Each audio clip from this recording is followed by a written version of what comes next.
नमस्कार. सकाळी लवकर उठून नाश्त्यासाठी छान मस्त कांदा पोहे बनवून घेतले. मेसच्या मुलींसाठी नाश्ता लावून दिले व म्हटले, आज दुपारचं जेवण तुम्ही बाहेरच जेवून घ्या असे त्यांना मी सांगितलं.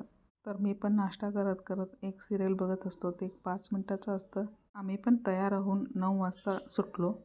आज आमच्या सासूबाईंचा 21वा पुण्यतिथी होता, तर तिकडे जाणार होतो. जात असताना एका गावामध्ये आदमापूर श्री संत बाळूमामाचा वारी आलेला होता. ते गाडी थांबवून त्यांचं पण दर्शन करून घेतले. दर्शन घेऊन मन प्रसन्न झाला आणि किती छान इथं मेंढ्या, शेळी म्हणजे शीप असे म्हणतात. आदमापूर बाळूमामांचा कथा कोणाकोणाला माहीत असेल त्या नक्की कमेंट करून सांगा. छान एका रांगेत उभा राहून ते खात होते. 3000 पेक्षा जास्तच मेंढ्या होत्या. म्हणजे दररोज येणाऱ्या भक्तांसाठी प्रसादाचं आयोजन केलेले असते. जे गावकरी सगळे मिळून त्यांना इकडे वस्तीसाठी बोलवले होते. प्रत्येकांना तर त्यांच्याकडे जाऊन दर्शन घेता येत नाही, तर असं मिळालं तर नक्की दर्शन घ्यायचं.